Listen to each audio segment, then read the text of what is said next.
So in our first video, we talked about how common heart disease is in women, and we talked about the risk being really, really high of anybody having at least one or more risk factors. In fact, 90% of women have at least one or more risk factors for heart disease.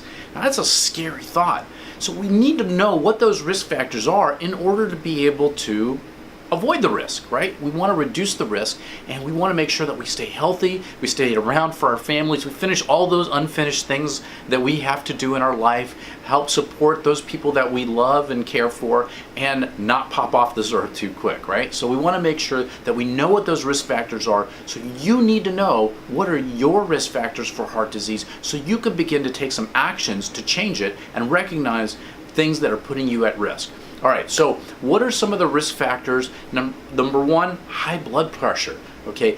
Probably every one of you has been to your doctor and had your blood pressure checked. Symptoms of high blood pressure can be things like flushing or headaches and so forth, weakness, tiredness at the end of the day. These are all signs that you might have high blood pressure. So get your blood pressure checked, okay? Pounding head, thumping heart, those are all things that might suggest that you have high blood pressure. So check that out. High cholesterol. Okay, now we're talking about bad cholesterol, and I don't like to get into the good and bad cholesterol because it's kind of that's a whole nother talk. But cholesterol elevation for most people is a symptom of heart disease. Cholesterol itself isn't the cause, but it is a symptom of the risk of heart disease. Okay, diabetes.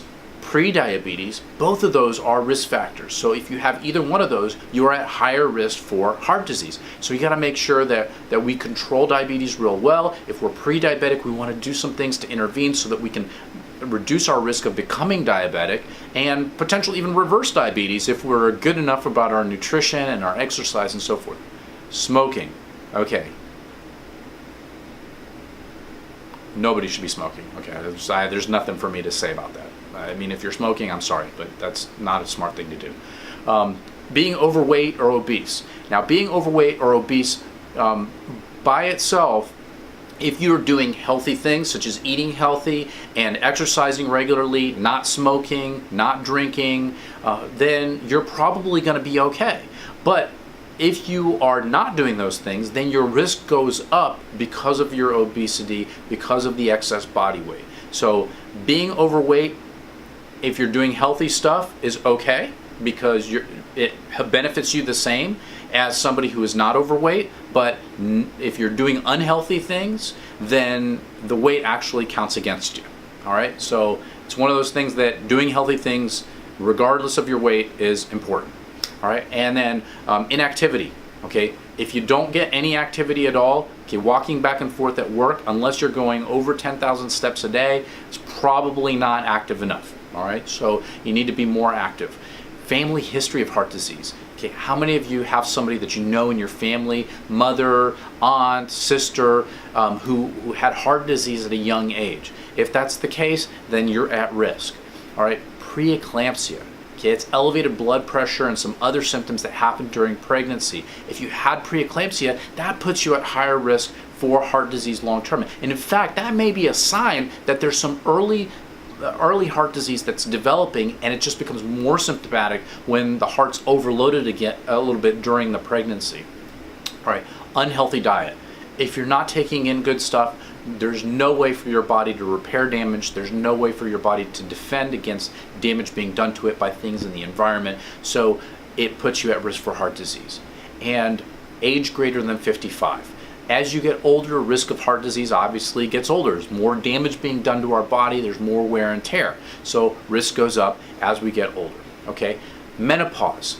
Menopause in women puts you at higher risk. Okay, now they used to think that estrogen replacement therapy to get rid of the symptoms of menopause actually helped, but what they found is it doesn't really help with heart disease. So even the hormone replacement, estrogen replacement, doesn't really seem to have panned out to help with heart disease. All right, so menopause.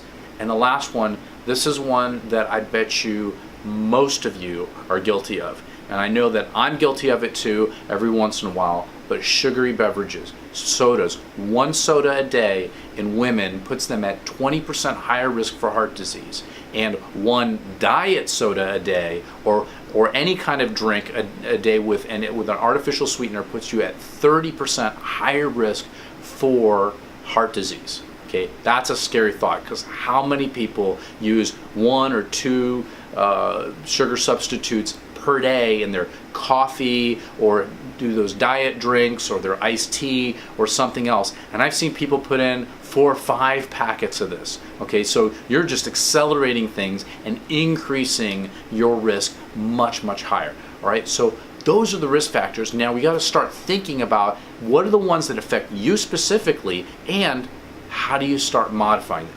In our next video, we're going to talk about how do you modify some of these risk factors, and even the ones that seemingly you can't change, like your age and your family history. How can we change that? But I'm going to give you some tips that may help change the future for you if you're worried about some of the risk factors that you have specifically.